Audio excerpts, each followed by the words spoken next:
こんにちは。筆講士で書道家の清水勝信です。今回は推薦状のサンプルを書いている動画となります。内容の方は東京都議会議員選挙なんですけれども、もともといただいたご依頼をもとにしてちょっとアレンジしてこちらの方を書いています。で、ご覧の通り、症状は一番左の行から書いていきます。一番左の行の、これは症状を贈呈する側のお名前ですね。僕たちは贈謝という言い方をしているんですけれども、一番左のお名前から書いています。で、一番左の行から書くということは、レイアウトをね、きっちりしていないと書くことができません。ちょっと今アップになるとわかるんですけれども、下の方、透かしてね、ライトテーブル、トレーサーですね。こちらで透かしてこうやって書いています。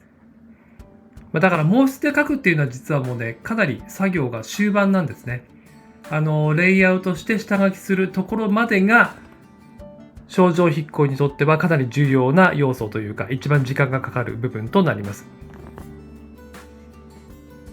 贈謝の一番左のお名前が書けたら、その次はその贈謝のお名前の方の所属ですね。こちらの方を書いています。字幅がね、だいぶ狭くなりますね。この辺も計算してレイアウトしています。で、使っている道具なんですけれども、筆の方は僕は面相筆好きで使ってます。で、墨汁もしくは墨なんですけれども、固形墨であれば油煙墨で、墨汁であれば症状専用の墨汁がありますので、それを使用するようにしています。発色がね、全然違いますので、一般的な売っている墨汁とはね、少し違う墨汁を使っています。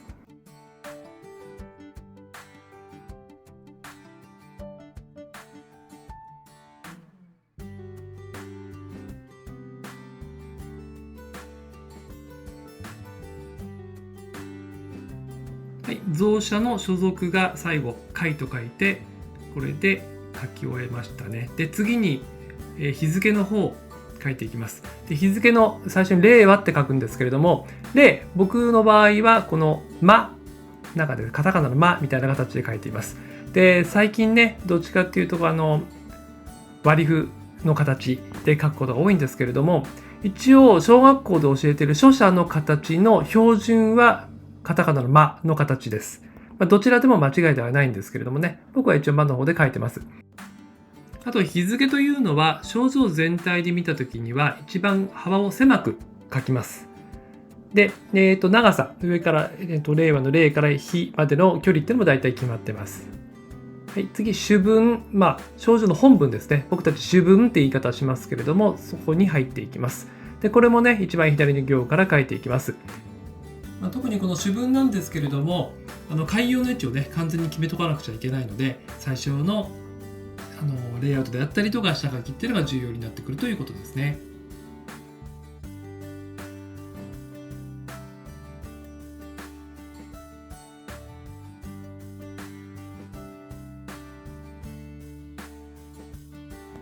症状筆行で書く文字というと、少しね、独特な文字を想像する方が多いんですけれども、僕の書く文字はどちらかというとオーソドックスなのかなって自分では思ってます。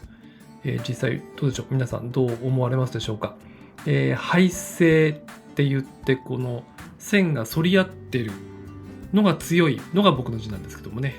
ちなみにこの字、期間の期なんですけども、これ筆順注意ですね。筆順はとても重要です。ちょっと話それちゃうんですけれども、筆順、いわゆる美文字とか書くときに筆順正しく書かないとその形にはならないと思っていただいても差し支えないかと思います。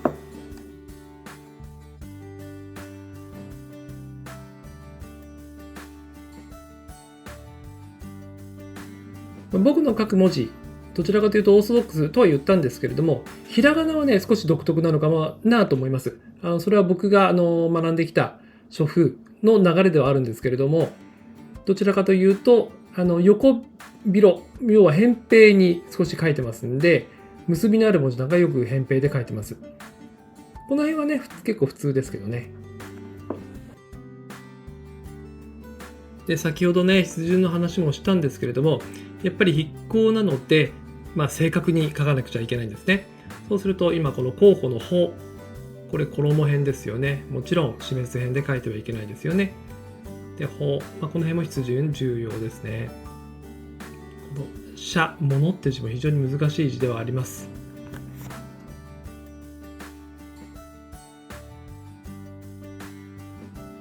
今回の症状の内容なんですけれども、比較的推薦状としてはオーソドックスな内容かと思います。そんな中でよく書くのはこの最もって字ですよね。これも非常にね、難しい字というか、バランスの取りづらい字なんで、注意が必要ですね。最適任とかよく書きます。これはよく書く字なんで。で、これ信用を書いてますけれども、信用は三角ですね。それもね、注意しなくちゃいけないかなと思います。である。なんだかんだでひらがなも結構書くんですよね。ひらがなって文章の6割、7割占めるんで、非常に重要だったりします。はい、で、主文も一番右の一番最初の行になります。貴殿とかね、症状ではよく書く文字にはなります。で、貴殿の次にね、をが来るんですけど、このをって字がね、ひらがななんですけれども、僕は若干ちょっと独特な書き方っていうのは自分で分かってるんですが、をって非常に難しいです。難しくて、書き方をね、知っていないとなかなかバランスの取りづらい字かなと思います。で、この下に東京都議会議員選挙っていう漢字が続きます。しかも画数がやたら多いんですよね。なので、その辺をね、下書きの段階でかなり気を使って配置してます。で、どうしても詰まってしまうので、やはり少し扁平に書くようにはなりますね。横広に書くということです。今書いてますけれども、この特に作りの方ですよね。羊頭と我って書くんですけれども、どうしてもね、大きくなっちゃうんで、その辺注意になります。で、この貝、これもね、人やね、左右の払いなんですけれども、これもね、普通よりも左右に広めに書いてます。そういう、要するに、扁平に書くということですね。でもう一回義が来ますよね。で、この後の陰というのも横画が多いので、どうしても縦長になりやすい文字ですね。これも注意。で、選挙も画数が多いですよね。ちなみに、選挙の挙の字。前ね、ちょっと見かけたんですけど、拳って書いてあるのを見たことあります。手の拳ね。じゃないです。北斗の拳の拳。ではなくて、選挙の挙は上げるって字は違いますので、注意してください。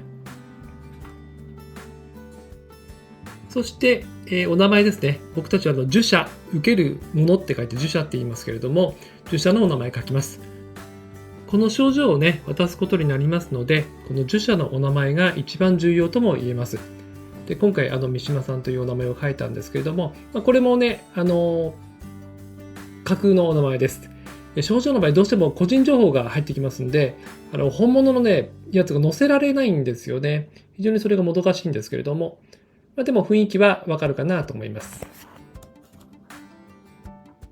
そして一番最後に書くのが表題ですね。賞状とか感謝状、表彰状。で、今回の場合は推薦状というのを書いています。この推薦の線の字ですよね。この字、バランスがね、取りづらい字でもありますので、ちょっと注意が必要です。で、推薦状、最後、状というのを書けば、一通り書き終わりで、筆行としてはこれで完成になります。で、症状自体の完成は、増写の下に印を押して、こちらを押して完成になります。で、これ、僕今押してますけど、これ僕の印なんで、本来は、ご依頼主の方の印を押すことになります。これで推薦状の完成になります。最後までご視聴いただきありがとうございました。また次回の動画でお会いしましょう。